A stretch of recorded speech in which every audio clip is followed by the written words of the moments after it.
Water carves through terrain with sheer, unpredictable force. Over millennia, rivers splinter into thousands of intricate, chaotic branches as they push toward the ocean. If you look at these patterns from above, every single river delta and watershed looks entirely unique. There is no obvious symmetry. But engineers must design bridges, calculate flood risks, and build dams. To do that, they have to find a mathematical way to compare these structurally distinct, completely chaotic drainage networks. Eyeballing the map isn't enough. Engineers have to translate the physical geography of a river into a set of rigid numerical constants. The first step is isolating the drainage basin, or catchment. This is the total, defined land area where any drop of rain that falls will ultimately funnel into one specific river network. This blue line diagram shows the exact problem.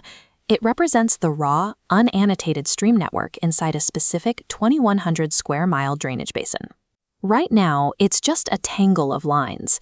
We are going to apply a specific mathematical algorithm to this raw map to extract its hidden geometric constants. That algorithm is called Horton's system of stream ranking.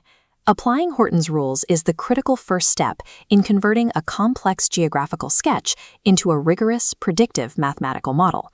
Here is a clean, vectorized version of our basin next to an empty data table.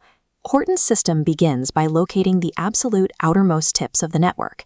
According to the rules, any stream that has 0 tributaries feeding into it is classified as a first-order stream. We count every single one of these capillary branches across the entire map. This yields 29 first-order streams for our dataset.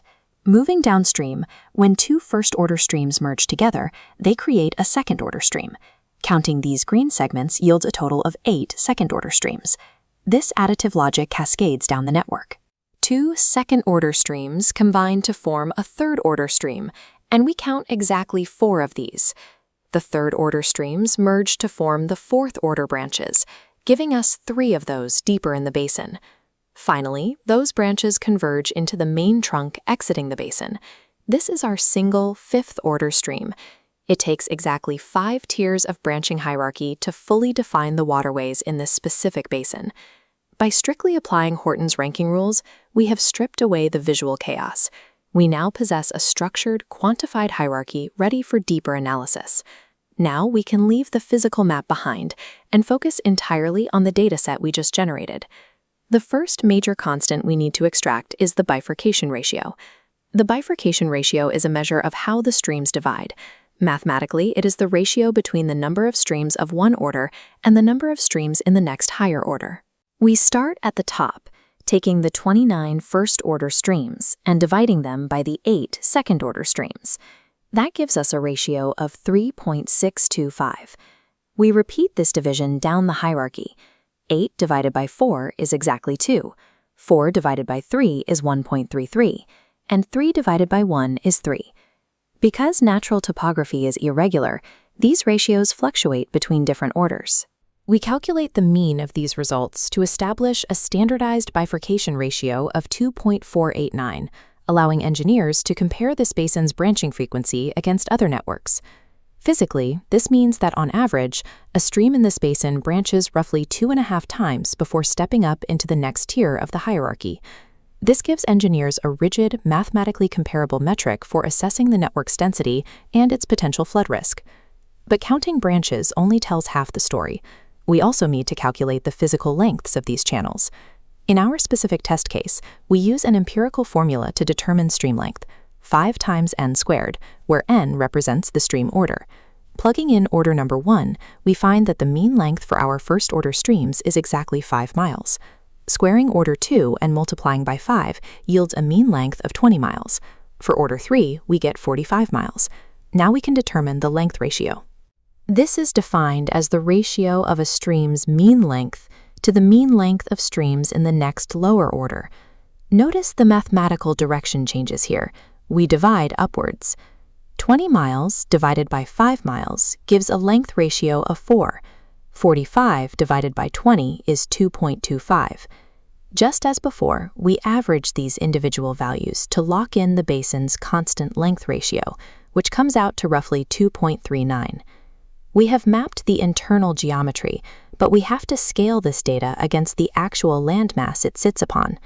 We know the total enclosed area of this drainage basin is 2,100 square miles. If we take the total number of individual streams we counted, 45, and divide it by that total area, we find the stream frequency. In this basin, there are 0.021 streams per square mile.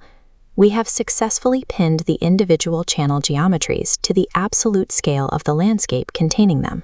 Combining the length formulas and total area leads to a critical metric, the constant of channel maintenance. It asks how much land area is required to sustain exactly 1 unit length of river channel.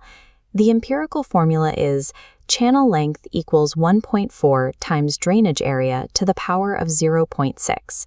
By solving this equation for A, meaning we calculate the area when the channel length equals exactly 1 unit, we isolate the constant of channel maintenance. Look at the complete quantitative profile we've built from a single chaotic drawing. We have total area, total streams, the average bifurcation ratio, the average length ratio, and the stream frequency. Together, these numbers form a unique morphometric fingerprint for this specific geographical region. If an engineer encounters another ASIN with a significantly higher bifurcation ratio, they instantly know its geometry will funnel water faster, making it far more prone to dangerous flash floods without ever looking at the physical map.